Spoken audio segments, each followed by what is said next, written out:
al estudio de Juan con la ayuda de Dios. Vamos a ver Juan 12, 20, 26, que dice: unos griegos buscan a Jesús.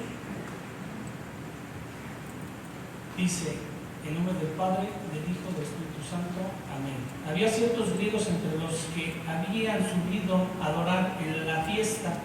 Estos pues se acercaron a Felipe, que era de Betsaida, de Galilea, y le rogaron diciendo: Señor, quisiéramos ver a Jesús. Felipe fue y se lo dijo a Andrés. Entonces Andrés y Felipe se lo dijeron a Jesús. Jesús le respondió diciendo: ha llegado la hora para que el Hijo del Hombre sea glorificado. De cierto, os digo, que si el grano de trigo no cae en la tierra y muere, queda solo, pero si muere, lleva mucho fruto. El que ama su vida la perderá, y el que aborrece su vida en este mundo, para vida eterna la guardará. Si alguno me sirve, sígame, y donde yo estuviere, ahí también estará mi servidor. Si alguno me sirviere, mi Padre lo honrará. Señor, te damos gracias, Señor, que nos permites estar aquí en tu casa para adorarte, Señor, para glorificarte, para escuchar tu palabra, aprender de ella, Señor. Te pido, Señor, que sea tu Espíritu, Señor, que sea el Espíritu Santo el que hable a través de mí para que dé palabra a los hermanos y llegue a sus corazones. Te lo pido en nombre de tu Hijo amado Jesucristo. Amén. Bueno, empezamos con que dice: había ciertos griegos entre los que habían subido a adorarle en la fiesta. Ciertos griegos, o sea, decimos, ¿cuáles griegos? No eran griegos de Grecia. Estos griegos pertenecían al gran grupo de adoradores a los que solemos llamar prosélitos. Estos griegos pues eran gentiles que habían abandonado su culto politeísta y habían sido ganados para el culto del único Dios y el Dios de Israel. Estos griegos, cansados de sus múltiples dioses, de su filosofía, empiezan a escuchar de la palabra de Dios, empiezan a escuchar del Padre, y esto les atrae a ellos. O sea, ellos ven que no hay punto de comparación del Dios de Israel con sus múltiples dioses que tenían. Pero vamos a ver también que hay dos tipos de griegos gentiles, que eran los temerosos de Dios. Una muestra de esto era Cornelio. Esto lo vemos en Hechos 10, 1, 2, que dice: había en Cesarea un hombre llamado Cornelio, centurión de la compañía llamada la Italiana, piadoso y temeroso de Dios con toda su casa, que hacía muchas limosnas al pueblo y oraba a Dios siempre. Centurión de Capernaum era otro de estos griegos que era temeroso de Dios. Eso lo vemos en Lucas 7, del 1 al 5. Dice: después que hubo terminado todas sus palabras al pueblo que lo oía, entró en Capernaum, y el siervo de un centurión, a quien éste quería mucho, estaba enfermo y a punto de morir. Cuando el centurión oyó hablar de Jesús, le envió unos ancianos de los judíos rogándole que viniese y sanase a su siervo. Y ellos vinieron a Jesús y le rogaron con solicitud diciendo: es digno de que le concedas esto, porque ama a nuestra nación y nos edificó una sinagoga. Y los otros, aquí vemos, bueno,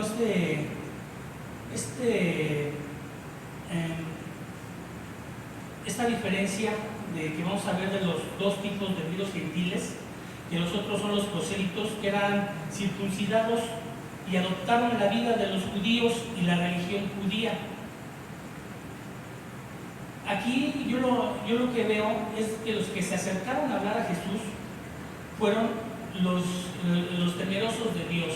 Son los que se acercan a querer hablar con Jesús, dado todo lo que habían visto de sus dioses. Pero más que era el hecho de la salvación lo que ellos estaban buscando. Vamos a ver aquí en la siguiente parte, que es el 21-22, que nos dice: esto pues se acercaron a Felipe, que era de Bethsaida y Galilea, y le rogaron diciendo: Señor, quisiéramos ver a Jesús. Felipe fue y se lo dijo a Andrés. Entonces Andrés y Felipe se lo dijeron a Jesús. Bueno, aquí digamos que por ello piden a Felipe que actúe como intermediario. Desde luego no es el diácono y evangelista, sino uno de los 12. El apóstol Felipe, que era de Bethsaida, de Galilea, la ciudad de Andrés y Pedro. Aquí en la expresión quisiéramos ver a Jesús, más que verlo, yo lo que es acercarse a Él, hablar de la salvación, pero siento que había un punto como que persuadir a Jesús de que ya no le siguiera hablando a los judíos, porque los judíos no le escuchaban. Estoy seguro que fueron a hacer la petición de que fuera y les hablara a ellos, les hablara a su pueblo donde venían ellos. Pareciera que el deseo de los griegos tenía algo que ver con el gran tema de la salvación, como se lo estaba diciendo. Pero aquí vamos a ver que para Felipe y Andrés la solicitud de los griegos representaba un problema, dado lo que Jesús había dicho en otras ocasiones. En Mateo 10:5 les dice: a estos 12 envió Jesús y les dio instrucciones diciendo: por camino de gentiles no vayáis, y en ciudad de samaritanos no entréis. Y en Mateo 15:24 les dice: él respondiendo dijo: no soy enviado sino a las ovejas perdidas de la casa de Israel. Como que especifica que no se deben de mezclar con ellos. Pero vemos más adelante, por otra parte, ¿acaso no hablaba acerca de otras ovejas, no de este reino a las que también había de reunir? En Mateo 8:5-13 nos dice: entrando Jesús en Capernaum, vino a él un centurión. Aquí hay algo maravilloso que van a ver.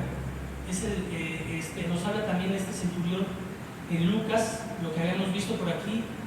Mateo lo abarca de una forma distinta. Entre tanto, Jesús en Capernaum, vino a él un centurión rogándole y diciéndole: Señor, mi criado está postrado en casa, paralítico, gravemente atormentado. Y Jesús le dijo: yo iré y le sanaré. Respondió el centurión y dijo: Señor, no soy digno de que entres bajo mi techo, solamente di la palabra y mi criado sanará. O sea, ustedes se imaginan el gozo que debe sentido Jesús al escuchar estas palabras del centurión.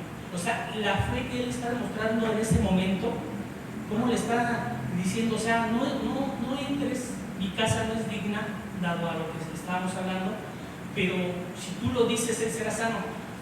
Imagínense Jesús en ese momento que habrá sentido al escuchar esas palabras de fe. Porque él dice: ¿verdad? Porque también yo soy hombre bajo autoridad y tengo bajo mis órdenes soldados, y digo: a este ve y va, y al otro ven y viene, y a mi siervo haz esto y lo hace. Al oírlo Jesús se maravilló y dijo a los que le seguían: de cierto os digo que ni aun en Israel he hallado tanta fe. Y os digo que vendrán muchos del oriente y del occidente y se sentarán con Abraham e Isaac y Jacob en el reino de los cielos. Mas los hijos del reino serán echados a las tinieblas de afuera, ahí será el lloro y el crujir de dientes. Entonces Jesús dijo al centurión: ve, y como creíste, te sea hecho. Y su criado fue sanado en aquella misma hora. O sea, aquí situación en la que se encontraban ellos, me imagino yo pensando: ¿qué hacemos?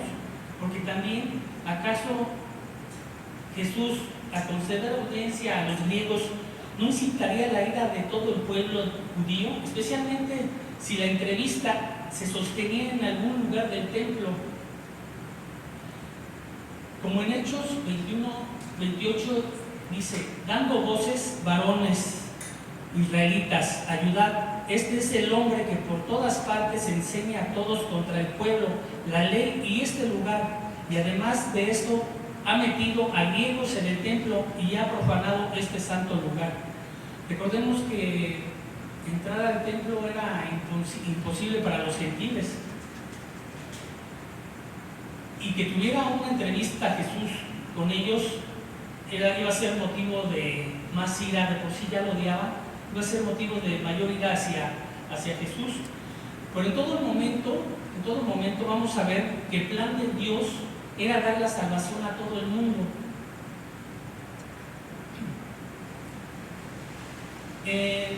Dice, el Mesías traerá luz a las naciones, en Isaías 63, y andarán las naciones a tu luz y los reyes al resplandor de tu nacimiento. Las naciones se refiere a los gentiles. Además, también el sumo sacerdote profetizó que moriría por la nación, y no solo por la nación, sino para congregar a los hijos de Dios que estaban dispersos. Esto lo vamos a ver en Juan 11, 51, 52. Pero también vamos a ver que esperan a los gentiles. En Mateo 12, 21 dice, y en su nombre esperarán a los gentiles. Y más aún nos habla y nos dice que habrá paz a las naciones. En Zacarías 9, 10 dice, y de Efraín destruiré los carros y los caballos, y de Jerusalén y los arcos de guerra serán quebrantados, y habrá paz a las naciones. Y su señorío será de mar a mar, desde el río hasta los fines de la tierra. O sea, en el plan de Dios ya estaba incluido todo el mundo, y aquí vamos viendo que se va desarrollando. Pero en esto tiene que pasar, ¿verdad? Tiene que pasar el sacrificio de Jesús, que nos dice en el 23, 24, que dice, Jesús les respondió diciendo, ha llegado la hora para que el Hijo del Hombre sea glorificado. De cierto os digo que si el grano de trigo no cae en la tierra y muere, queda solo, pero si muere, lleva mucho fruto. El que ama su vida, sería hasta el 24. Y en estos versículos vamos a ver que aquí empieza Dios a hablar de su sacrificio. Anteriormente decía, no ha llegado mi tiempo, pero a partir de este momento en adelante Él empieza a hablar de que ha llegado su tiempo. Esto le había sido prometido al Mesías como fruto de su sacrificio voluntario. En Isaías 53, 10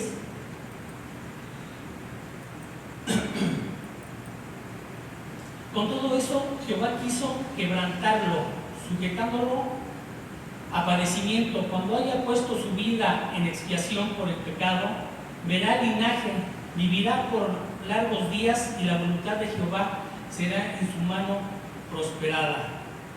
El Padre, al entregar al Hijo para que muera en la cruz, al otorgarle la recompensa prometida, manifiesta los atributos que Él tiene: amor, justicia, omnipotencia, fidelidad, etc., en toda su majestuosa, indescriptible hermosura. Y vamos a ver que la ilustración era más clara, especialmente en el momento en que se utilizó apenas unos días antes de la fiesta religiosa y de la cosecha de la Pascua. Las semillas habían sido entregadas a la tierra y en consecuencia habían muerto, pero por medio de este mismo proceso de descomposición habían producido abundante cosecha. Si la semilla no se siembra, queda sola, no produce fruto. Así también, si Jesús no muere, permanecerá solo, sin fruto. Espiritualmente, almas salvas para la eternidad. Su muerte, sin embargo, producirá una cosecha espiritual abundante. Aquí ya empieza él a hablar que es necesario, ¿verdad? Que es necesario que Él muera para que empiece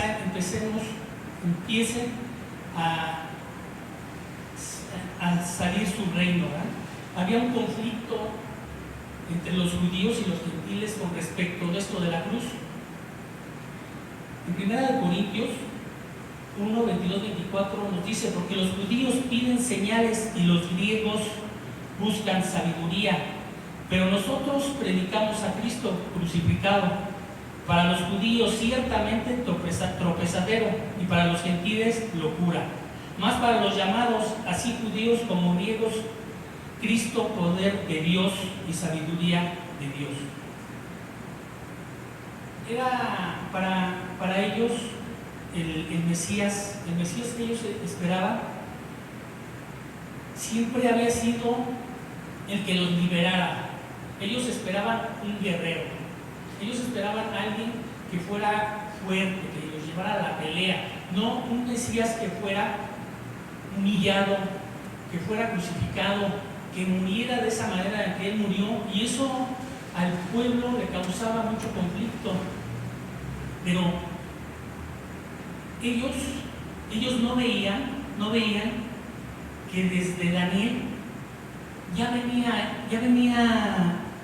Si ustedes leen Daniel del 1 al 8, van a ver ahí cómo ya él está hablando, ¿no?, en sus visiones, y habla de todos estos sucesos. Habla de los cuatro imperios, ahí en el capítulo 7. Habla de un león con alas de águila, eso se refiere al imperio babilónico. Pero después habla de un oso que levanta un costado y tiene 3 costillas en su boca. Ahí está hablando del imperio medio persa. Luego habla un leopardo con 4 alas de ave y 4 cabezas. Este es el imperio griego. Y ya donde viene el imperio más reciente, que es una bestia aterradora y espantosa con grandes dientes de hierro y 10 cuernos, habla del imperio romano. Ahí Daniel ya nos está hablando de que tenía que pasar todo esto, ¿verdad? Pero también Daniel ahí nos va a hablar del Hijo del Hombre, nos va a hablar de la muerte del Mesías. Ahí Daniel nos dice, ¿verdad?, en el capítulo 7:13, dice: miraba yo en la visión de la noche, y he aquí, con las nubes del cielo venía uno como un hijo de hombre, que vino hasta el anciano de día, y le hicieron acercarse delante de él, y fue dando dominio, gloria y reino, para que todos los pueblos, naciones y lenguas le sirvieran. Su dominio es dominio eterno, que nunca pasará, y su reino uno que no será destruido. Posteriormente nos habla de la muerte del Mesías en Daniel 9, 24, 26, que nos dice: aquí Daniel especifica exactamente en qué momento iba a morir el Mesías. 70 semanas están determinadas sobre tu pueblo y sobre tu santa ciudad, para terminar la prevaricación y poner fin al pecado, y expiar a la iniquidad, para traer la justicia perdurable y sellar la visión y la profecía, y unir al santo de los santos. Sabe pues y entiende que desde la salida de la orden para restaurar y edificar a Jerusalén hasta el Mesías príncipe habrá 7 semanas, y 72 semanas se volverá a edificar la plaza y el muro en tiempo angustiosos. Y después de las 72 semanas se quitará la vida al Mesías, mas no por sí, y destruirá la ciudad. No por sí, y el pueblo de un príncipe que ha de venir destruirá la ciudad y el santuario, y su fin será con inundación, y hasta el fin de la guerra durará las devastaciones. Vamos a ver que lo importante de la muerte de la cruz, que era necesario, ellos esperaban que la segunda venida fuera de la manera en sacarlos de todo esto que ellos estaban viviendo. Pero la segunda venida aquí nos está hablando de la ascensión de Cristo al Padre, muriendo en la cruz. Él siempre está hablando, ¿sí?, que su reino no está aquí, que su reino está allá arriba. Él siempre fue llamado como príncipe de paz. Él nunca venía a hacer guerra. Él venía a otra situación que ellos no esperaban. Por eso tenían tanto conflicto con la cruz. Pero vamos a ver que en la cruz era el regreso a la gloria con el Padre, porque la cruz manifiesta cómo es Dios. Lo que estábamos viendo allí en la cruz, vemos que se ve manifestado Dios en todo momento, en todo su esplendor. La cruz glorifica tanto al Hijo como al Padre por la abundante cosecha de vida que habría traer consigo, ¿verdad? Esto hermanos, de estar viendo, yo cuando lo estaba leyendo, y yo decía, y esto, o sea, unos griegos buscan a Jesús, o sea, ¿qué voy a ¿qué se va a decir? No, o sea, lo buscaron y lo saludaron, pero ya una vez que uno se mete y empieza a indagar, a investigar, salen tantas cosas que se da cuenta el plan perfecto de Dios hacia con nosotros. En los versículos 25, 26 que dice, el que ama su vida la perderá, y el que aborrece su vida en este mundo para vida eterna la guardará. Si alguno me sirve, sígame, y donde yo estuviere, ahí también estará mi siervo. Si alguno me sirviere, mi Padre le honrará. Jesús presenta una paradoja. El que ama su vida perderá, pero el que aborrece la guardará para vida eterna. Este desafío a las normas mundanas muestra que la verdadera vida se encuentra en la renuncia y el sacrificio por el bienestar de otros. El reino de Dios invita a los seguidores a reflexionar sobre sus prioridades y el propósito de su existencia. Aquí Jesús invita a los que deseen servirle a seguirle. Este seguimiento implica no solo creer en Él, sino también comprometerse a vivir como Él lo hizo. La promesa de estar donde Él está es una expresión de intimidad y relación, y la recompensa divina de ser honrados por el Padre muestra la importancia de servir a Cristo. Aquí en cuanto a sus discípulos, deben de estar dispuestos a morir por la causa de Cristo. Desde luego no podemos hacerlo por nosotros mismos.